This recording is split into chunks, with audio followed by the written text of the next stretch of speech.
Hello and welcome back. Not the longest turn. First of all, 2 levels in alteration. Let's just check what we've got now. So, Wind Guide is kind of interesting, I suppose. If we ever start Thunderstriking again, this will be useful.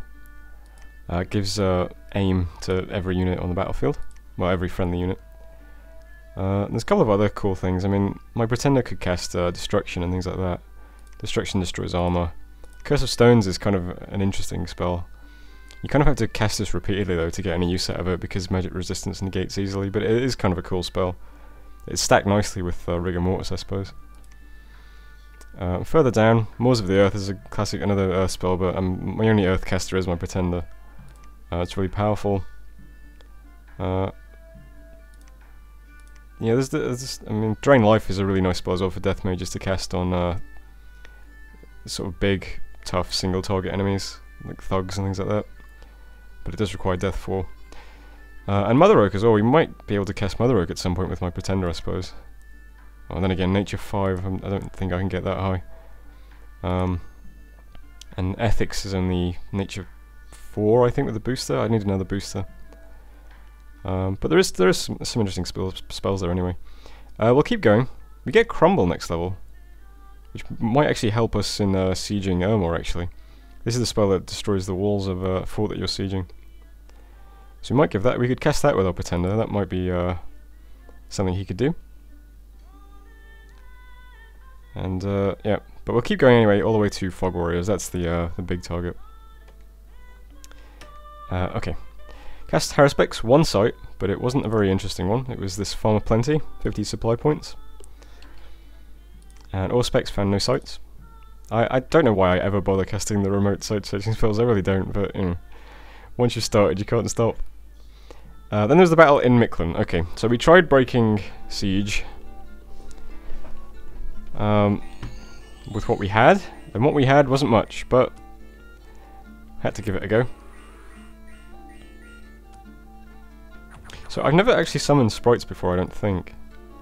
They did this Elf Shot, which does stun damage. But I'm not sure if that works on undead, because I realised of course that most of these units are undead, so I'm not sure if it'll work or not. But they do fire quite a few of these arrows. Not very accurate either. Precision 14, I suppose. I'll put this on turbo anyway. Yeah, undead don't really accrue fatigue, so I don't know if it'll actually do anything to them.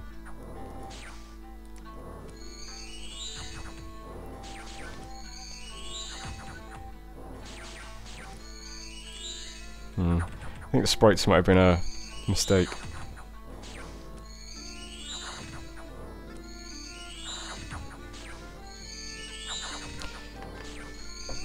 So what we're able to do here, it seems, is we can survive, we can sort of produce enough chaff to tank, but we can't actually do any damage. So, we lost our Vinemen, and we killed 5 enemy units, which is not enough. And unfortunately for us, the entrance to Mictlan is now breached. Battle in Waywoods, this was just my Morrigans, so we took another province with the Morrigans. So, that's nice. We'll head to Ashlands next. Battle in Wellhead was my Pretender. So again, just a nice easy snatch. And we also got this Blood Sight, which produces Death Gems when we took this site. So that's actually quite nice. Our Death Gem income is at 12? That seems incredibly high. Why is it 12? I don't remember it being that high. But oh, whatever, I'll take it. Battle in Belmar. We got Mictlan, Zibarbra attacked into us, so we sat here and defended that fight, and as you can see we won quite handily, so that's nice for us. And then we scouted this battle in Agartha, so check this out. This was AI Zibalba's giant super fucker stack sieging Agartha. The enchantment that gets cast here is Foul Vapours, which I think just poisons the whole battlefield.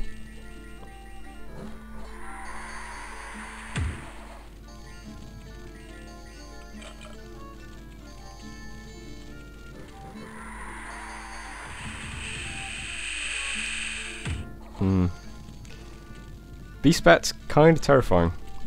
Agartha has nice evocations, of course. The problem is, I think, that because all these bats have Blood Vengeance, any damage that Agartha deals is just reflected, so... You can see his mage is just kind of dying from nothing on his own turn, and that's just what that is. That all these mages are just getting killed by reflected damage. What's their magic resistance? 15, so that's pretty decent, but...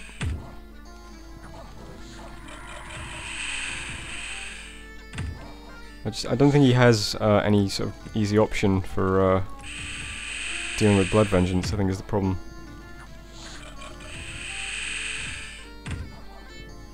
And of course he couldn't Earthquake either because they're all flying, so... It seems like this stack of units was just sort of perfectly... the perfect counter to Agartha in this instance, unfortunately. But to his credit, he does a huge amount of damage, and he was severely outnumbered. So if if Agartha had an equal number of units, I think he probably would have won. But unfortunately, Agartha lost everything, and I can only assume that that's everything he had in his capital. So this might be the end of Agartha, which is quite sad because he's been like our ultimate opponent for like the last, I don't know, 30 turns maybe. So that's a shame. Unexpected event in Waywoods. A hailstorm devastated the countryside. Population minus 60, gold minus 50. In Fomoria we found 8 nature gems, and in Tricia we gained 237 gold, so that was nice. Still destroying the gate in Heror, and we're about to lose Mictland. And we lost 2 furbolgs to disease, which I think is from Armageddon damage. Alright, so what's happening this turn? Moving out a couple more furbolgs, just I'm going to move one to Furry and one to Dragonscale Mountains. They're just Rain of Stones traps, so we'll have one in each province here for when Baratos decides to attack us. Down here, I'm doing like I said, I'm moving one commander with Flying Boots to Stinging Swamp to pick up some Great Eagles, which Precision Excision is now summoning. And we'll do that every turn. We'll keep ferrying eagles back and forth, and hopefully that helps with the siege. Chompers is about to arrive in Heror with some Long Dead as well, so hopefully that helps with the siege as well. I'm not sure if Undead have some sort of penalty to sieging. I'm not sure if that's true or not. For some reason that idea just popped into my head, but I have no idea. The Morrigan's heading to Ashlands. The Morrigans can help siege at some point as well. We want the Morrigans in the fight as well to kill Agartha's god, of course. And yeah, that's everything that's going on in this area. And over in Mictland territory, as you can see, Belmar, the army in Belmar is moving to Belcoria, and my pretender is moving to Green Sink. And once they're in that position, I guess they'll have to siege Mictland next turn, because I'm pretty sure I'm going to lose it. But in order to help defend Mictland, all of the nature furbolgs are awakening Vinemen this turn, and I've scripted them to summon lesser elementals. All that remains is to give them gems, which I hadn't done yet, but I will now. Dum-de-dum. I think I'm going to have one gem short from the looks of things. Yep. So I'll just quickly alchemize one gem.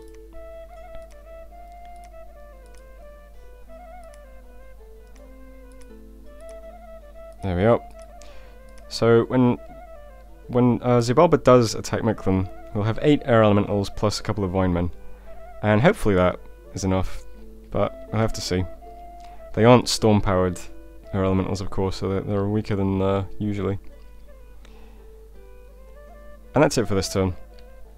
Now, if you've been paying attention, you might have noticed that my income is even lower this turn. I don't know what that's about, but hopefully my income starts to improve slightly, because it is now spring, but I'm not sure that's going to matter, because all my provinces are now Heat 3, which I guess is from Second Sun. So, yeah, my income is just totally just ruined. I think in a couple of turns I'm going to actually start losing units because I can't pay them. I think that's what's going to happen. I really am just hanging on by the skin of my teeth at the moment. But once Agartha falls, I don't know, we'll try and snap up some provinces, and we might have to focus on just trying to grab some thrones and see if we can quickly win a throne victory. which is the goal in the first place, of course, but haven't been concentrating on that too intently so far. But there's a throne here, and a throne here, and a throne here, and a throne here that are all within striking distance. Oh, and here as well. There's one up here as well, I remember. So, I don't know, they will probably have to be our targets over the coming turns if we want to try and win. Just depends how much time Beritos and Xibalba give us. Anyway, that was the turn, and I'll see you on turn 62. Hello, welcome back. Lots of messages, but they're mostly summons, so don't worry. Okay, first things first. Somebody on one of my videos named Silpiabur asked me to rename a commander to the dreaded Gingivitis. So let's do that. There we are. Look at that. Some real audience participation. So thanks for that. That gives you an idea of exactly how far behind these videos are, because they're about, I think, 30 turns behind or something ridiculous. Anyway, what's what I have in this turn? Lots of Vinemen. I'm summoning Vinemen all over the place. I was sort of getting a bit lax with doing that, but all my forts that have nature mages are now doing that again. Same for Morrigans. Cast Haruspecs, no sights, and cast Auspecs, no sights. I should probably stop doing Auspecs at this point. I need the gems more than anything, don't I? Let's see, where's Pearly White Overbite? Seems to be casting Summon Morrigan. I guess she ran out of Gems this time for doing that. So I already redid it. Okay, so we're no longer casting Auspecs. Good. Battle in the Green Sink. So, over here, we had some good luck all around. Green Sink, fine. My Thrice One Boar killed a bunch of dudes. So let's watch that actually, because it's quite a few dudes.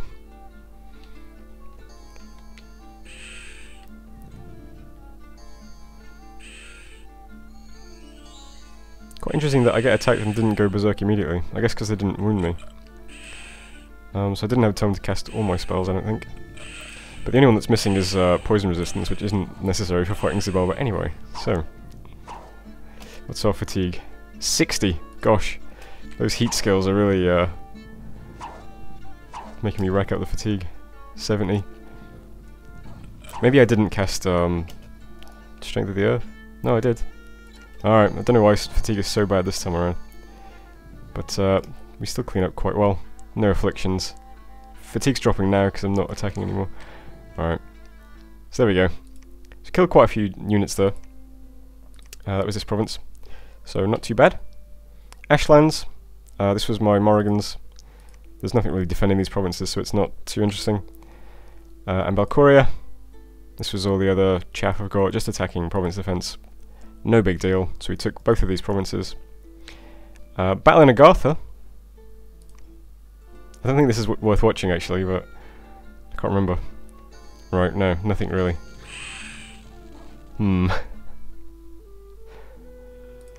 Yeah. Worth mentioning that, as we saw last turn, Agartha pretty much had everything he had left wiped out by that giant stack of Xibalban units. Which means that Agartha has now gone AI and is out of the game. So I'd like to take a moment to remember Agartha, because Agartha's been by far my favourite opponent of all the games I've played in. So let's just take a moment, shall we?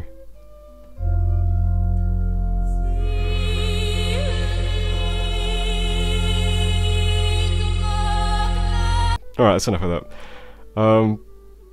What else? Mictlan. Battle in Mictlan, right. So, we were defending the fort against the vicious hordes of AI Xibalba. How did it go this time? So, lots of elementals this time. Now, all we need to do in fort defense, of course, is just hold up the approaching units long enough for the palisades themselves to actually kill everything with the arrows. But the air elementals do, you know, they do 4 damage as well. They're not super elementals because there's no storm. They've only got 13 defense. In a storm they've got 20 defense, which is always amazing. But you know, the Vinemen are doing some work as well, and the air elementals are doing work. And the palisades slowly chip away at everything.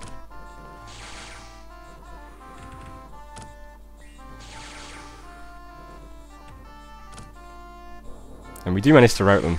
So that's great. So we managed to keep Mictlan. So I would say that it's really important that we keep hold of all our capital provinces at the moment, because our income is in such dire straits. But of course Mictlan has an income of 42, so it's hardly like a game-changing amount of income. But we did hold it for one turn. But there are still troops left sieging it, interestingly enough. So we'll have to take care of that. As for events, unexpected event in Anvest, plus 200% tax, province income plus 3, growth plus 2. What a great event! Spirit of Summer has awoken early, bringing summer and prosperity to the land. There is, of course, a second sun in the air, so summer is or is there still a second sun? Yes, there is. Okay. Spirewoods. So whatever's going on in Spirewoods, this story event, I think it's progressed to the next stage. The fertility cult has taken root. People pay secret offerings to Gaia and run naked in the wood at the full moon. If this is to be stopped, brute force will be needed. So it's changed from, the strength of your divine presence can purge the heresy. It's now just you need brute force. And as you can see, the candles have switched dramatically from like 3 white candles to 1 dark candle. So whatever we were supposed to do here, we obviously failed, and now we need to bring an army here. But we're not going to bother doing that. What's the worst that could happen, right? Unexpected event in Fomoria. Province income plus 10, defense plus 5. That's actually quite nice, I suppose. 10 income is actually, pretty decent at this point in the game. An unexpected event in Kazdupar. We gained a Berserker Pelt. Not the most interesting item ever. 7 protection, minus 1 defense, encumbrance 1. Lets you go berserk in combat. Doubt we'll ever use that, but we never know. We discovered a scout sneaking around in Fomoria from Baratos. And one of our scouts was discovered and attacked in Agartha. That's kind of a shame, actually, because now we can't see what's going on in Agartha. But we can assume that it's fallen, and we can assume that Zubara is going to own it now. Then some good news. The entrance to the fortification in Heror has been breached. We can storm the fort any time now. So it's finally over. The siege of Heror is complete. But I'm not going to storm fort this time, I'll do it next time. And the entrance to the fort in Mictlan is also still breached. So the enemy could technically still storm fort in Mictlan. Alright. So what's happening this turn? Right, well, the Furbolg is moving to Dragon Scale still, so we'll have a Rain of Stones trap in all 3 provinces. I'm pretty sure this is obvious. Like, if you can see that there's just 1 Furbolg in each of these provinces, he probably knows that that's what it's for, but, still, we've got a line of defense here now. In Fomoria, what are we doing in Fomoria? Let's just make sure that there's, we don't miss anything. So we're cloud appeasing 3 people to Heror, and they're all my heroes, basically. Baller, totally unnecessary drilling, and medical ethics are all cloud appeasing to Heror. We are summoning lots of Morgans, forging another pair of winged shoes, casting Haruspecs, more Vinemen, and that's it. So I'm sending all my heroes to Heror just to cast the big spells. The only unit in Heror, I think, is his god, Agartha's god, plus some like Mind Blaster guys, whatever they're called, Great Elms. I think that's it. But we're still going to bring as many forces as we can to bear against him, because it is an Earth 10 giant snake thing with 7 dark candles. So it's going to have like 450 hit points and 30 defense or 30 protection and something like that. So yeah, we want everything we can. So we're not storming the fort yet. We're waiting for those 3 mages to cloud appease in. We're bringing the Morrigans in as well, and of course we're also bringing the Great Eagles that we've just summoned. So quite a lot of stuff is heading to Heror at the moment. So the turn after this we'll break siege, and then the turn after that we'll see what happens. But all we're going to do is just cast Massed Flight, and then probably Dance of the Morrigans, Howl, and I don't know what else. Maybe Rigor Mortis or Life After Death or something like that. And we'll just see how it goes. I think we'll just pound Agartha's god into submission. That's the plan anyway. And then we'll have Heror back, which is currently a 64 income province. So that's actually quite decent as well at this point. Once Heror falls, the plan is just to get as mobile as possible. Our army is going to become entirely, I think, Morrigans and Great Eagles, and all I'm going to do is fly around trying to cap thrones. That's going to be literally all I do from this point on, is just try and grab some thrones and try and win quickly. Not sure how feasible that will be, but we're going to put it into practice and try anyway. Over here, the army that I have left is attacking Mictlan this turn, and all the Furbolgs are breaking siege. That should clear out the last few units that are currently sieging Mictlan, and hopefully bring Mictlan safely back under my control. For that reason, I don't think I need my Pretender in the fight, so my Pretender is heading to Silver Wall to take the throne here, because like I said, that's the plan now, is to cap thrones. So my Pretender can take this province and claim the throne next turn, assuming all goes well. So I think that's it for this turn. Nothing else too interesting to report. How's my research going? So when will we have... Still not quite at Fog Warriors, but we'll keep trucking away. Yeah, and that's it for this turn. Don't think there's anything else left to mention. So I'll leave it there.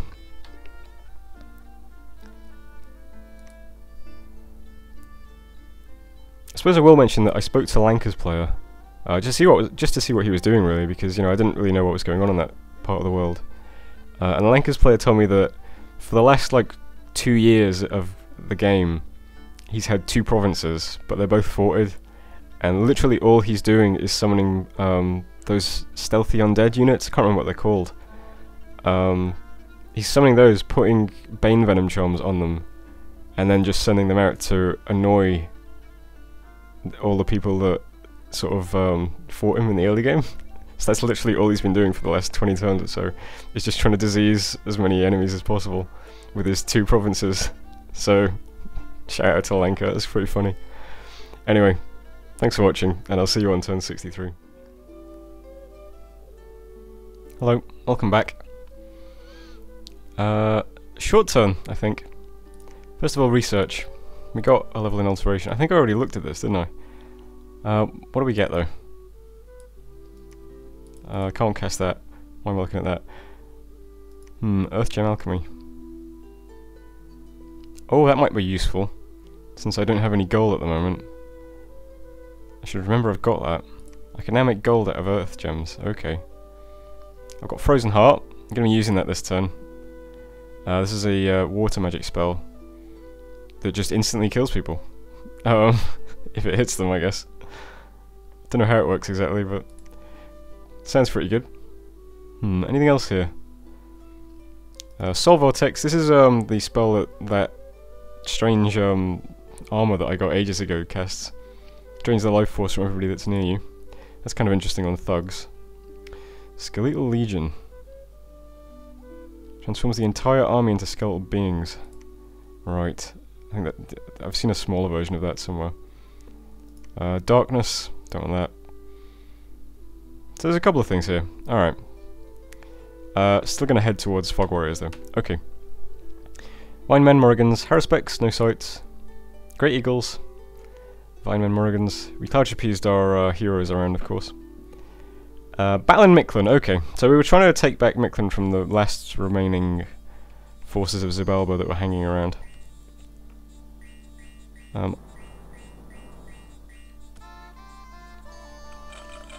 Really annoying fighting flying units, because they tend to fly, as we demonstrate here, jump straight on the back lines. I can see some of my Furbolgs actually casting Frozen Heart.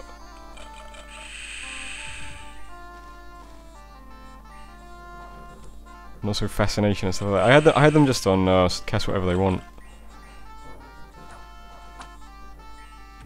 Because of that one time when they were scripted to cast crap, and they would have won the fight if they'd have just been casting something useful. Anyway. Yeah, as you can see, this went okay. We did actually lose a couple of troops, but we did prevail in the end. So we lost 1 champion and 3 druids from the flyers who just reached the back lines instantly, which is unfortunate, but we lost a couple of Vine Men, a couple of Furbolg warriors. But we did beat back Xibalba, so that's all that matters, really. So, Mictlan is still ours, hooray! Next, battling Silver Wall, which is over here, which is my pretender, taking the Throne Province. Now, the reason I'm watching this is because something annoying happened.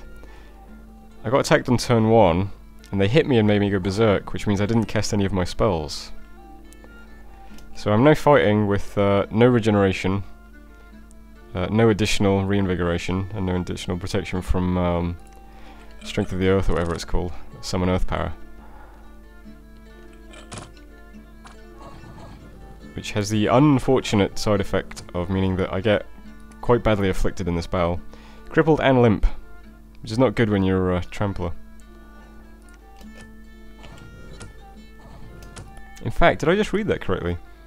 So crippled sets your AP to 2, and then limp removes further 4. So I should have minus 2, but I still have 2. So I guess crippled overwrites everything. But yeah. Fortunately, we do prevail in the end. So we didn't lose the fight or anything. That would have been really horrible. But we are now horribly afflicted. Of course, we are a recuperator, so they will heal over time, but who knows how long that might be. God, look how many turns it takes now to walk across the battlefield. Yeah, so we took the Throne Province, and this turn we will be claiming that throne. Lots of events. Ashlands, plus 400% tax, and plus 5 province income. That takes the province up to a staggering 13 income. So really raking in that dough. Anvast, tax 200%. This is another Spirit of Summer. So that's quite nice. We got a plus 3 bump, bringing the income here to 37. That's actually pretty nice. Glittering Dew, Bad Omens, Misfortune plus 1. I never liked Bad Omens. Kazdupar, the governor of the province has died from a wasting disease. His incompetent brother-in-law has now taken over the administrative duties. Turmoil plus 3, province income minus 5, province resources minus 5. That's good. This is the province with the crazy event that never ever materialized into anything. So, and Belmar, brigands have taken up residence in a ruin, unrest plus 35. That's a shame. We discovered a sneaking enemy from Zibalba in Marverni, and I was worried when I saw this because I thought, oh no, I hope my Furbolg didn't Rain of Stones him. But no, he was smart enough not to Rain of Stones a single Scarret, so that's good. And Heror is still breached. Alright, so what's happening this turn? Still summoning Morrigans, that's the only thing that's happening at Fomoria. And still summoning Great Eagles. But the Eagles are being led to Heror by my Prophet. I've given him the Flying Boots. Confar can hang around with his own pair of Flying Boots waiting to pick up the next lot of Eagles. But I need my Prophet and Heror to... well, not now, but potentially if I have enough gold I can build a temple. And later, of course, we're going to siege this fort, and we want to claim the throne, of course. So my Prophet needs to be in the area. In Heror we are storming the fort. So Ball is leading everybody, because he is the amazing leader. Plus 3 for 5 squads. Everybody is just set to attack. If they are Furbolgs, they're going to attack archers. If they are Nemedian warriors, they're going to attack large monsters. Because, you know, large monsters is going to be the Pretender God itself, right? Eagles are also attack archers, and Morrigans are also attack large monsters. So basically the things I want hitting the god first are the Nemedian warriors and the Morrigans, because they're the strongest. Everything else is kind of, you know, they can pick off the great alms first, but I don't want them in the way of my other units attacking the god. So that's how they're scripted, so hopefully it works that way. Baller is going to cast Dents at the Morrigans, so we get to see what that spell's like, and then he'll mostly just drain life. Drilling will cast Life After Death, and then he'll mostly just drain life. Drain life, I don't know if I've showed this spell yet, but an armor negating damage 14 plus precision 100 spell. So I think this just always lands, and it's a life drain. So that's really nice, so I think this is a really nice spell to spam on large single units. I think that's what it's used for mainly. All these random commands that I have in this province are also set to attack, because honestly, we kind of want to suicide them now. I don't think the AI is smart enough to cast Earth Attack on us, so there's no point in them being here as a distraction. And even if there was, most of my commanders have rings now anyway, so it doesn't really matter. So they're all set to attack large monsters. If any of my mages have water magic, they're set to cast Frozen Heart. This is the target's hut is instantly frozen thing. So we'll see how that goes. This guy's casting Ghost Grip. This just does stun damage. So also kind of useful, I think, to spam on a big single target. Anyone who casts before Mass Flight summons skeletons, because then those skeletons will of course fly once Mass Flight is cast. So we have Horde of Skeletons, Horde of Skeletons, Horde of Skeletons. Oh, this needs to be rescripted actually, but I'll do that later. But generally they'll cast Horde of Skeletons on turn 1, then Mist Form, and then they'll concentrate on either Frozen Heart or Lightning Bolt, depending on whether or not they have water magic. Lightning Bolt, Lightning Bolt, Lightning Bolt. Seichi's casts Mass Flight, and then cast Living Clouds, but I don't think Seichi's is going to have any sort of... Her fatigue is going to hit 200 as soon as she casts Mass Flight, and I think that's just her just out of the fight. So I don't think she'll actually do anything else in the fight, but if she is awake, she can cast Living Clouds. Dentist Hater can cast Wind Guide. That saves everybody else casting Aim. Then since these casters come after Mass Flight, they don't need to cast Skeletons. So they'll mainly be doing Lightning Bolts, Thunder Strikes, Lightning Bolt, Lightning Bolt. And this Druid down here can cast Arrow Fend, because the Earth Snake will probably be casting, what you call it, Blade Winds, so why not? Yeah, so let's just change this around. So we want, she's, can she cast Drain Life? No. So she can cast Lightning Bolts instead. And hopefully this will be sufficient to kill the snake. The reason it's more worrying than last time is because last time his god was in my dominion, I think, or neutral dominion, and didn't have many hit points. But this time the snake has like, what, 460 hit points, something ridiculous. So I don't want to be stuck fighting that snake for like 10 turns while it casts, you know, Earth 10 Blade Winds every turn, because that will take out a huge chunk of my army. Which might not actually be the worst thing in the world, given that upkeep is such a problem now. But, I don't know. We'll try to avoid as many casualties as we can. Down here my Pretender is claiming the throne, so I'm moving all of these troops in to help sort of defend the province while he does that. Because he is, like, afflicted now. You know, he just has those big wounds, so he's not the mega fucker that he once was. Especially not if all these bats move on turn 1 and prevent him from spellcasting. That's actually, speaking of it, let's move him back a little bit. Because that's really annoying actually, because he's not as good when he doesn't cast his spells. He needs that regeneration, I think, is the big one. But that's actually it for this turn, so it's quite a simple one. So we'll see how we get on at Ermor next turn. And from there we can start, I think we'll get this throne next. That'll be the, what province is that? Yuzid Yazran. So we'll go for Yuzid Yazran next turn, and see how it goes. Alright. End of turn. So, see you on turn 64. Hello, welcome back to turn 64, I believe. Very short turn, but 2 important battles. First things first though, we claim the Throne of Bones. We've seen this throne quite a lot.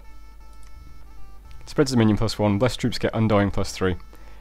Both Mictlan and Xibalba have had this throne at some point, which made me think they had a death bless. Or minor death bless. But this might be quite useful to us. We do have Morrigans, which are sacred troops, so they can get this if they're blessed. Might be a little bit of a bonus. Vinemen, Morrigans, and Eagles as usual. Also cast Haruspex and found no sights as usual. Beritos declared a new prophet. And then we had a fight in the Silver Wall. So the Silver Wall is the province that we just took. It's the province with the throne in it that we've just claimed, the Throne of Bones. And it was attacked by Xibalba. With his god.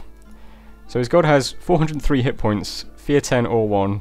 He's a Blood 9, Fire 9 mage, with roughly 1,000,000 fire gems in his inventory. And he comes with these Jaguars, which are sacred troops as well. So this is kind of this fight is a bit clowny. I'll say that.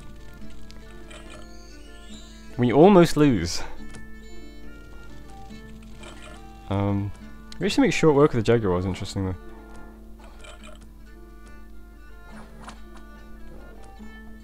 But the Pretender with the Fire Shield just cooks our troops. Literally. Yeah, that is a furnace they are fighting into. To our credit, we did quite a lot of damage. We get him down to 181 hit points, so that's quite nice. And then we start to lose, so we are now fleeing from the battle. We've entirely routed. Fortunately, my god only moves, like, what is it, 2 squares per turn?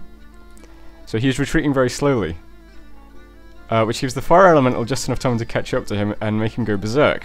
So now he's berserk, so he's no longer routing. He's no longer retreating. So that keeps him in the fight, and then we get this duel back and forth here. Percent is on 31, he's on 101. Another turn. We're on 12 hit points, but somehow we just obliterate his god with like 2 massive turns of damage. Then we end on 12 hit points. Because that was a really clowny fight. We lost quite a lot of stuff. We lost half our Furbogs, 1 druid, a Furbog champion, and a lumber construct, which I'm really sad about. But we did kill his god. And my pretender lost one of his afflictions, in fact, after that battle. So there you go. He, the battle allowed him to work the stress out of one of his joints. Message from Zabalba, you killed our god. Then there was the battle at the fortress in Heror. Now, so you'll recall, what we were trying to do here was kill Agartha's god, who is in the fight. Even tougher than the Jaguar guy. 506 hit points and 28 protection. God, that's brutal. Got his clockwork horrors. What is that? This unit gains extra fatigue each this unit gains fatigue each turn. Okay. Sure, why not? That's from the bottle. Seen the ancient ones and the great elms. Okay. So we were set up to oh, we cast Morrigans, Dance of the Morrigans as well. I'm not sure if it actually does anything. So this is how we were set up. This is exactly what we wanted. The Furbogs and the Eagles attack the Archers.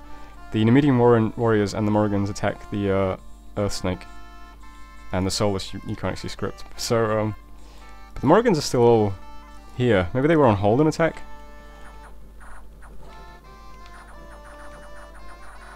And they start walking into combat. This is really weird to me. They are flyers. But they start... Like, they slowly like, because they're flying it, they only... Well, no, they actually have quite high movement. I don't understand why they're just walking into combat, but that's what they do. Yeah, look at them. They walk like 1 square each turn into combat. It's really odd. But everybody else flies. If anyone knows what this is, like, what is going on here with the Morrigans, please let me know.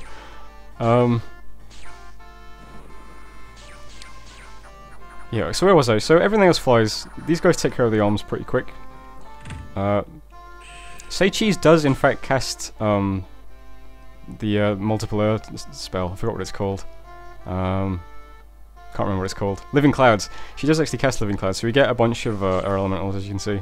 Quite a lot of them. And that just leaves all my troops to kill the god. Now, this takes a while.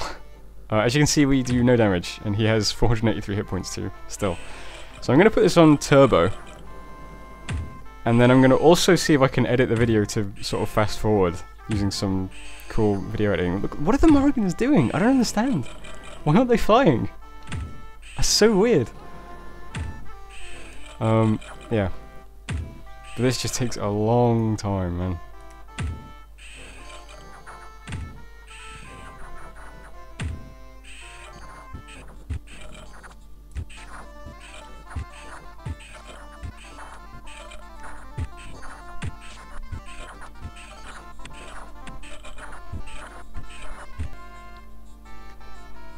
Is anyone else having flashbacks to when I was fighting the statue of the Bloody Mother? Because I sure am.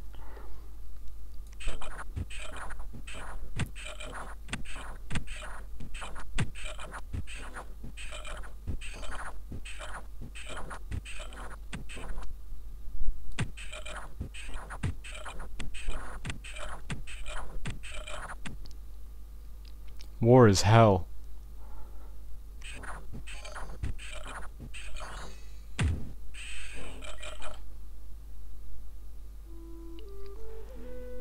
Okay, that was a long fight. So how did we do? Well, we wiped out his all of his units and his god. We did actually kill it in the end. What did it cost us? Only 4 Morrigans, 11 Furbolg Warriors, which aren't worth much anyway, that's like 1 turn of recruitment. 3 Nemedian Warriors, again that's not too bad. 2 Great Eagles, also not bad. And 23 Soulless, which, you know, the Soulless are kind of, you know, free units anyway. It's like the units we got for free just because something else died, so they're like worth literally nothing. Lost 1 Nemedian Sorceress, and some of the Barbarians and the Commanders, which we didn't want anyway. Interesting thing about the Sorceress is she became a Soulless Warrior. Now, I thought if you become a Soulless Warrior, you know, for troops, you know, you kind of, that's quite straightforward.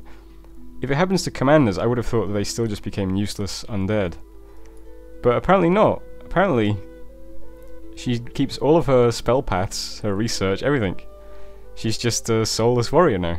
She never heals, so I have to be careful with her. But even so, I mean, we basically get to keep the mage, which I think is really sick. I did not think that is how it would work.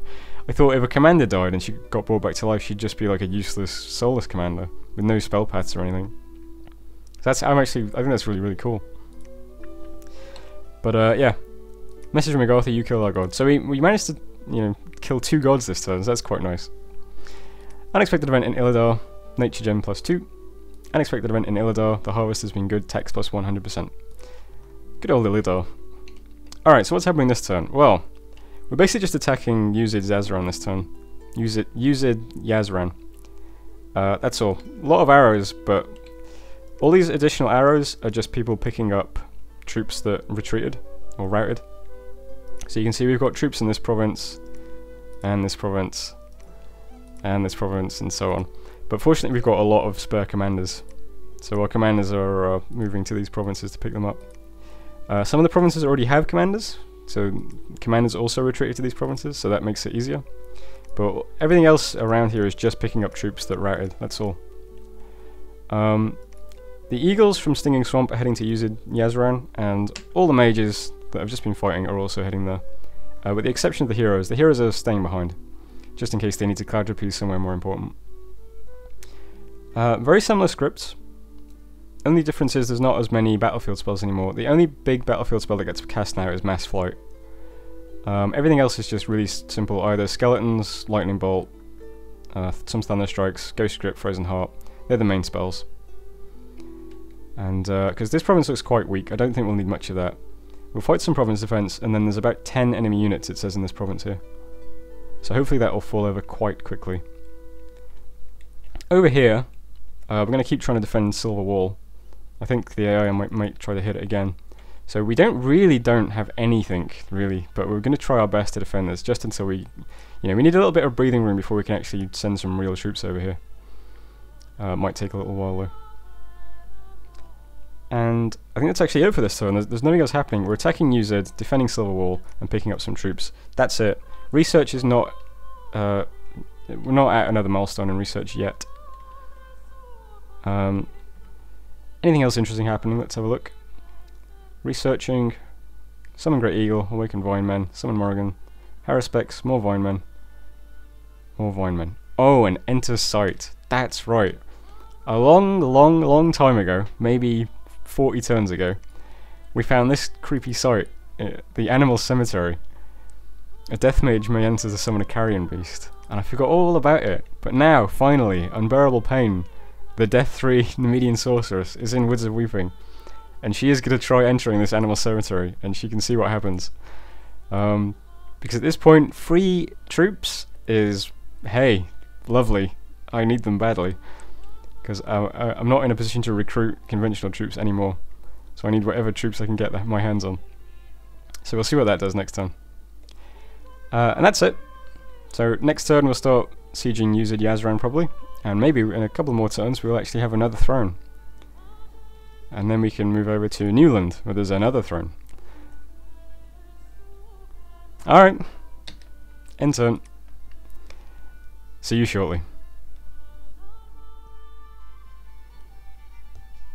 Hello, welcome back. Let's get to it. Okay, Summon Morrigans, Great Eagles, Vinemen, as usual. Haruspex, no sights, as usual. 3 proclamations.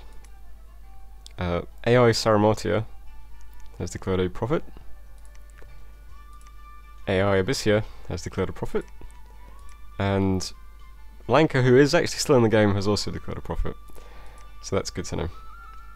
Battle in Uzid Yazran. So this was us attacking the province defense in the throne fort. Now, last turn, when my Morrigans were walking one square at a time, I was very confused. I found out that that's what happens if you put units on line formation. So in this fight, exactly the same things happen. All these units on line formation just walk one square at a time instead of flying, which leaves just this handful of unscripted or otherwise block formation units to fly in, so they don't fare very well. So this is a lesson learned. I didn't know that line formation did that. Good to know. So from now on I will not be putting any flying units in line formation. Kind of weird, I've never noticed that they only move one square at a time if they're in line formation. I've literally... It's like the formation that I think I've used the most in this game, and it never ever even occurred to me. But there we go.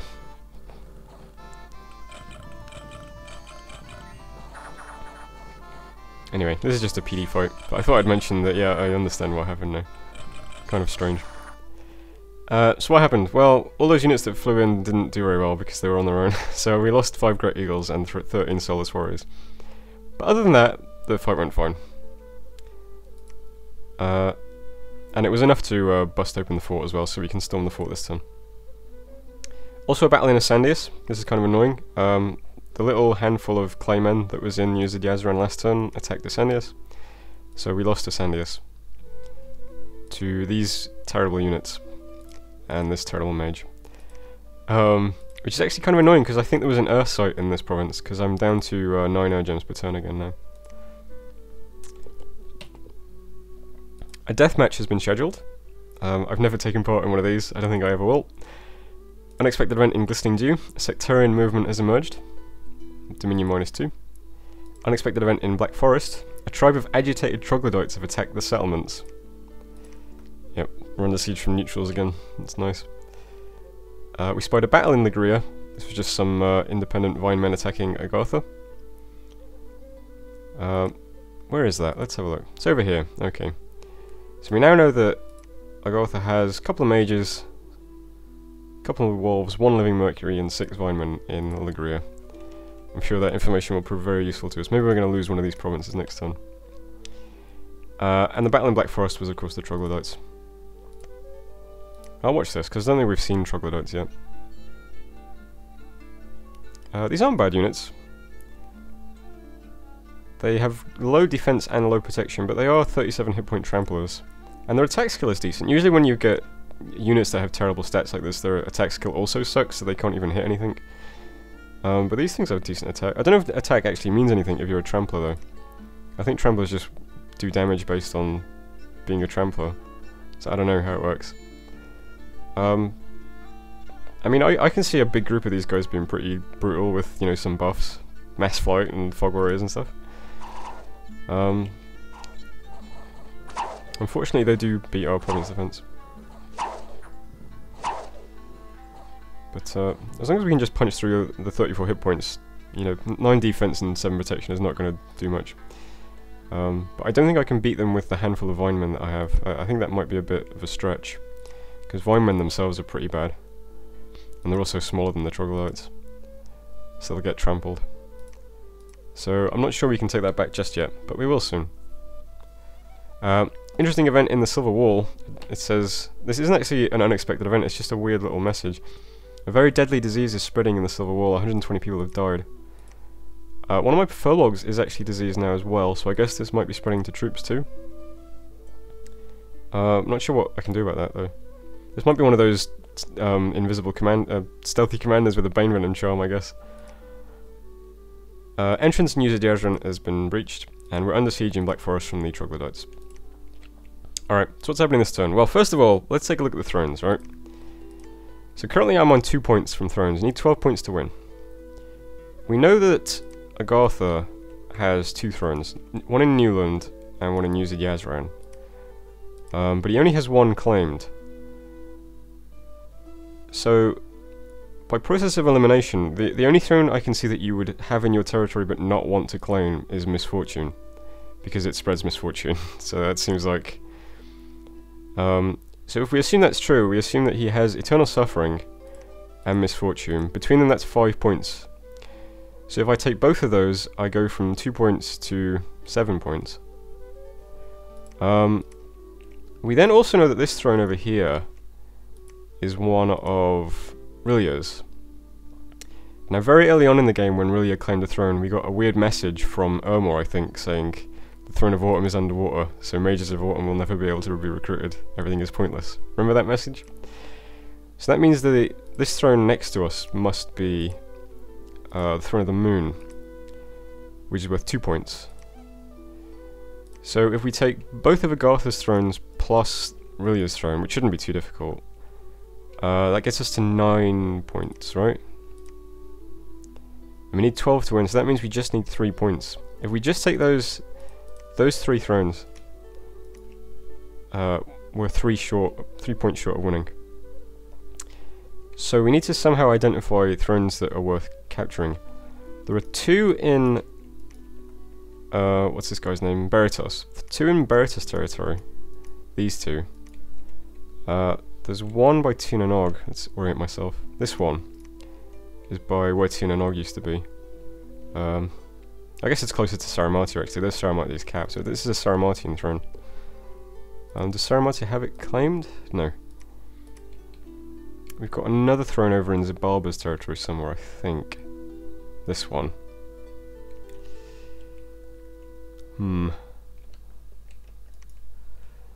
So I don't know. So if we manage to claim these 3 thrones, we just need 3 more throne points and we win. But identifying what throne to go after next might be tough. Beritos has a 2-point throne. Abyssia has a 1-point throne, so that might not be worth much. Where would that be? I can't actually see where that would be. Abyssia is over here somewhere. Oh, I guess here? Maybe this is the 1-point throne. If we can find where Splendor is, that would win us the game instantly, but it hasn't been claimed yet. It looks like a decent enough throne, so it might still be neutral. It might still have like a massive stack of neutral units in it. But I don't know. But that's the state of our victory condition so far. As for movements this turn, we're bringing all those troops that were around Heror back to Heror this turn. That's all these guys. They'll help with future sieges. We're storming the fort in Yazran. We're moving out the new group of eagles to Asandius to take that province back, because it does have an Urgem site, so we want it back. I spent all my gold this turn pumping the province defense in Silverwall up to 29, just because there's nothing here.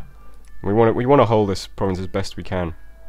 So everyone's patrolling, just in case the disease thing is a stealthy unit with a Bane Venom Charm. Everyone's patrolling. There's 15 patrol strength from the province defense. My pretender's moving back home to Mictlan. Wasn't really sure what to do at this guy now, because there's a couple of things I could do. We've got 92 Earth Gems and 107 Blood Slaves. It would cost me 125 Blood Slaves to boost to Blood 3, and then cost me another 15 Blood Slaves to forge Earth Booster, Miscellaneous Earth Booster. So we can't actually do that. That would have been nice if we could do that. We don't really have enough slaves yet, and I'm not going to start hunting because I need the income more than the Blood Slaves, to be honest. But if we could do that, we could have forged the booster and got to Earth 6 and then cast Earthblood Deepwell, which would have been a gem generating global for us. But I don't think we can do that. So instead, what I might do is use my Earth Gems to summon the Kings of Elemental Earth. 50 gems each, so we could alchemize a few pearls and get both of the Kings of Earth. I don't think anybody else is in a position to summon these guys. They might have been summoned by Agartha already. Maybe they're knocking around somewhere. But I don't know. I'm not sure. But we'll try doing it anyway. What else are we going to use 92 Earth Gems for, right? Probably nothing. So we'll move our Pretender back to Mictlan, and we'll summon a King of Elemental Earth. And then next time we'll do it again and have them both, I think. And that'll give us 2 more Earth 5 casters that we can cast battlefield buffs with and things like that. And that's it for this turn. So we want to take Barn Daegor at some point. I realised that Baller, of course, is a priest level 3. So he can actually claim thrones. So I've got 3 units that can claim thrones, which is really nice. My Prophet, my Pretender, and Baller can all claim thrones. But that is the end of the turn. So we're storming the fort in Yazran. I've took the troops off flying formation, as you can see, so we'll actually fly this turn. I don't think there's any units in this province, so it should be quite an easy province to take. and then the turn after, my prophet can claim this throne, which is of course the Throne of Misfortune, which does give us Dominion. No, it's not. What am I saying? It's the Throne of Eternal Suffering, which does give our Dominion Misfortune +1, but it also gives it Order and Productivity 1. So I think it's kind of nice actually.